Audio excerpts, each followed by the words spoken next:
Brought to you by V-Guard, co-powered by Sensodyne. आम्ही प्रदेश काँग्रेसच्या कडून जे कार्यक्रमाला त्यानुसार ज्या समित्या गठीत केल्या गेल्या विभागीय समित्या त्यामध्ये नागपूरच्या समितीची बैठक आज पार पडली आणि यामध्ये आम्ही सर्व समितीचे सदस्य उपस्थित आहोत। सुनील केदारजी बाहेर आउट ऑफ बाहेर आहेत, म्हणजे स्टेटच्या बाहेर आहेत, पंजाबला गेले आहेत आणि नितीन राऊजी पण नागपूरच्या बाहेर आहेत, त्यामुळे ते येऊ शकले नाही आणि बाकीच्या आम्ही सगळे आहोत। 5 तारखेनंतर 4ला काउंटिंग झाल्यानंतर 5 नंतर आमच्या समितीचा दौरा आम्ही ठरवणार आहोत।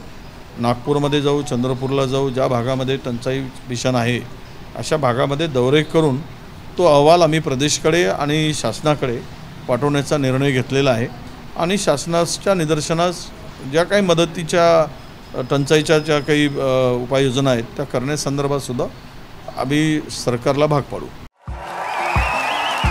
देखिए, उनका काम है अफवाह से गर्मी बढ़ाना और हमारा काम है माहौल को ठंडा रखना।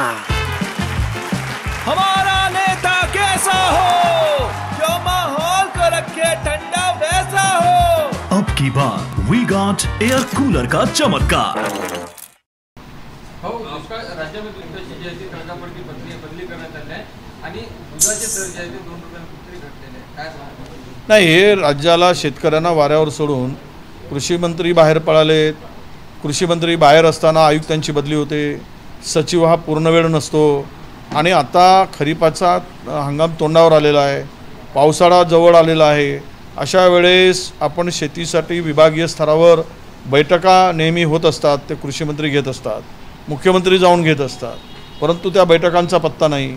खताचा तुटवडा आहे, बियाणाचे दर 38% वाढलेत, बियाण्यासाठी या टेम्परेचरमध्ये लोक लाईनीत उभे आहेत आणि एकूणच आढावा घेऊन सर्व परिस्थितीवर उपाययोजना करायची आवश्यकता असताना हे सगळे गायब आहेत। याचाच अर्थ शेतकऱ्यांची यांना चिंता नाही आहे, कारण यांना शेतकऱ्याप्रती काही देणं घेणं नाही आहे, हीच त्यांची अनास्था या ठिकाणी दिसते आहे।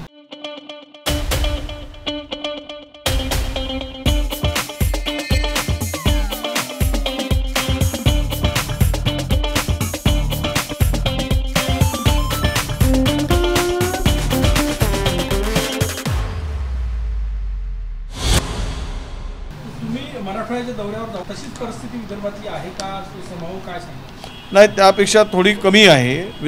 मराठवाड्यामध्ये प्रचंड दुष्काळाच्या झळा पोहोचल्या आहेत। फार तिकडे पिण्याच्या पाण्यापासून जनावरांच्या चाऱ्यापर्यंत प्रचंड असा तिकडे भीषण असा दुष्काळ आहे। त्याच तुलनेमध्ये पाहिलं तर इकडे कमी आहे, परंतु काही भागामध्ये मात्र फार मोठ्या प्रमाणात पाण्याची टंचाई आहे, झाडं सुकले आहेत, फळबागा सुकलेल्या आहेत पाण्याच्या अभावी आणि शेतकऱ्यांचं प्रचंड नुकसान झालं आहे। वादळामुळे अनेक घरं जमीनदोस्त झाले आहेत, छप्पर उडालेत, घरं पडलीत, त्यानंतर गारपिटीमध्ये शेतकऱ्यांचं नुकसान झालं। या कुठलीही मदत शेतकऱ्याला विदर्भामध्ये मिळाली नाही, 1 रुपया मिळाला नाही। मागच्या वर्षी नाही दिलं गेलं, मागच्या वर्षी घरांची पडझड झाली तर याही वर्षी मिळालं नाही।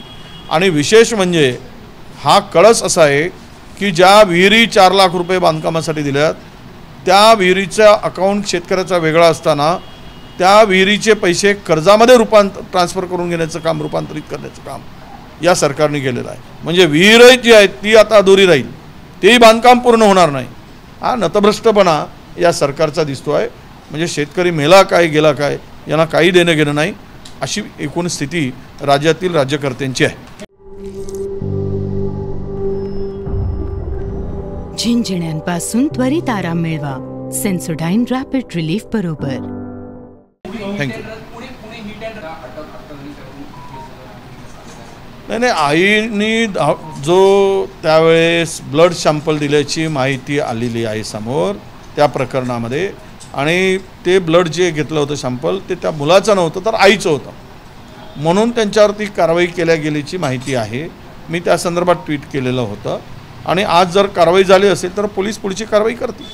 Brought to you by V-Guard, co-powered by Sensodyne.